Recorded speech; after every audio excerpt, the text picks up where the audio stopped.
Hey, what's up? Today I will be talking about Orientalism.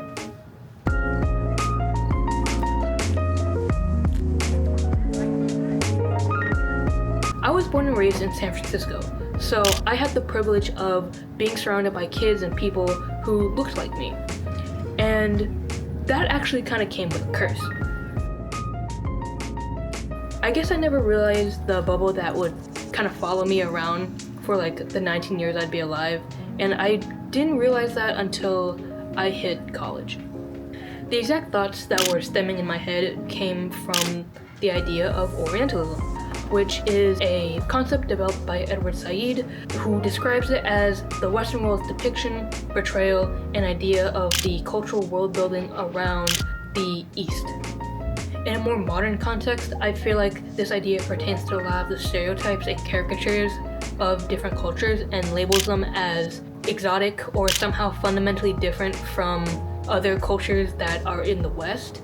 And I think that's why a lot of people are so fascinated by it, and is actually seen in the book Seasons of Migration to the North.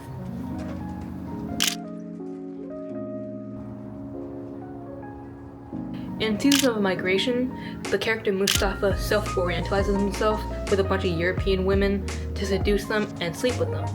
He knows that the women view him differently than white men, but what does he do?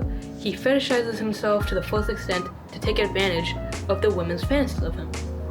Essentially, he uses the West's view of his heritage in order to get his way. In a less creepy sense, I did kind of relate to Mustafa and his situation, especially in my high school days. The label Bay Area Asian is no stranger to this self-orientalist idea that Mustafa was accused of himself, and I was insanely hyper-aware of this newfound interest of being Californian and also Asian. As a kid going in and out of seeking validation from my friends, I did in fact play into the stereotypes that were related to this role. Like, yes, I do in fact listen to Keshi and Nikki, and I drink boba, and I listen to the Raw and Mango podcast. I do all of those things.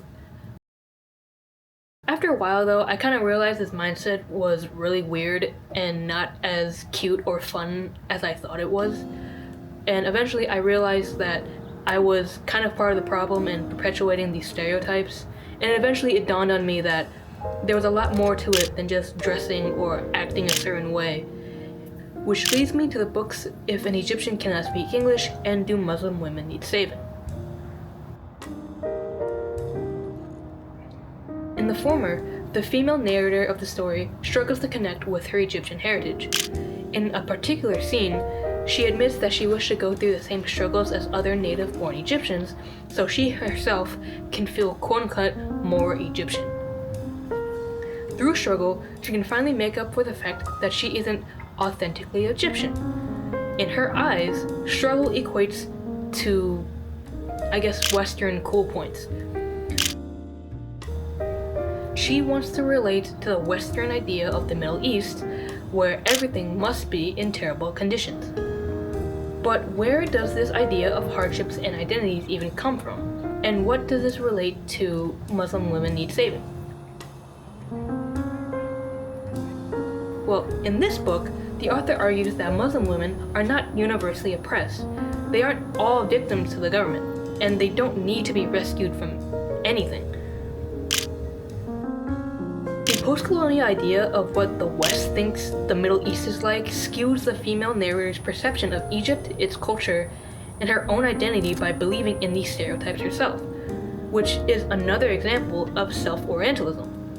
And while it does sound ridiculous, this is something that happens in modern-day society as well. You don't know how many times I've seen and participated in talking about how Asian parents would always yell at me if I got a B in math, or how after getting into massive fights, my parents would just give me a bowl of fruit instead of just apologizing. Almost like going through generational suffering is what makes you Asian American, which in reality, it really doesn't. It's like taking a photo in black and white. Like, yeah, it looks cool, but does it actually illustrate the full context of what's happening at the moment? Or is it only making it more dramatic and aesthetically pleasing? That's the same thing with Orientalism. Orientalism can take an ever-changing culture and make it static, just like a picture.